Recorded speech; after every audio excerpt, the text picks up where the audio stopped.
சிந்தனை சாளரத்திலிருந்து காலை வணக்கம்.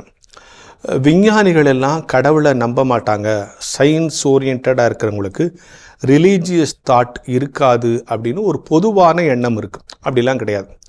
எல்லா விஞ்ஞானிகளும் தங்களுடைய விஞ்ஞான கண்டுபிடிப்புகளுக்கு பிறகு இவைகளுக்கெல்லாம் செய்ய எனக்கு கடவுள் தான் அறிவு கொடுத்தார்னு சொல்லியிருக்காங்க.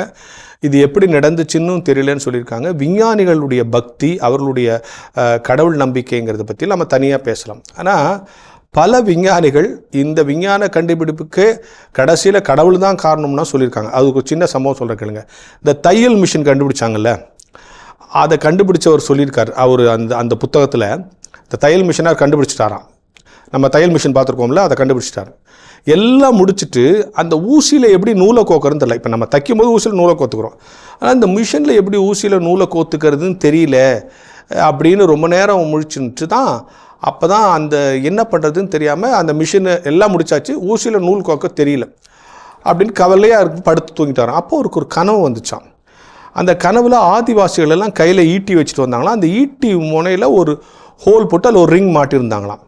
உடனே தான் அந்த ஊசி முனையில் நம்ம ஒரு ஓட்டை போடணும் அப்படிங்கிற எண்ணம் எனக்கு அப்புறம் தான் வந்துச்சு. இந்த கனவு எனக்கு கடவுள் தான் கொடுத்தாருன்னு அந்த விஞ்ஞானி தையல் மிஷினை கண்டுபிடிச்சவருடைய வாழ்க்கை வரலாறு படிச்சிங்கன்னா இது இருக்குது. அப்போ என்னதான் நம்ம செஞ்சாலும் அதை நிறைவாக்குகிறவர், அதை முழுமையாக்குகிறவர் கடவுள். ஏதோ ஒரு வடிவில் நமக்கு ஞானத்தையோ அல்லது யார் மூலமாக ஒரு தகவலையோ, ஈவன் கனவுல கூட நமக்கு ஒரு சொல்யூஷனை கொடுக்கிறவர் கடவுளாக இருக்கார். எனவே என்னுடைய அறிவு சிறந்தது. எப்போ அந்த அறிவை கொண்டு போய் அவர் பாதத்தில் வைத்து இதை நீங்கள் அங்கீகரித்து கொடுங்கன்னு சொல்லும்போது தான் அந்த அறிவு முழுமை பெறுகிறது, பூரணப்படுகிறது. அதை விட முக்கியம் பயன்படுகிறது, அடுத்தவங்களுக்கு பயன்படுகிறது. அப்படி அவர் பாதத்தில் வைக்கிற பொழுது தான் அந்த அறிவு பூரணப்படுகிறது, முழுமைப்படுகிறது, பலருக்கு பயன்படுகிறது. எனவே விஞ்ஞானிகள் கடவுளை நம்ப மாட்டார்கள் என்பது அல்ல, விஞ்ஞானமும் கடவுள் கொடுத்த கொடை என்று புரிதல் நமக்கு இருக்க வேண்டும் என்கின்ற சிந்தனையோடு இந்த நாளை தொடங்குவோம்.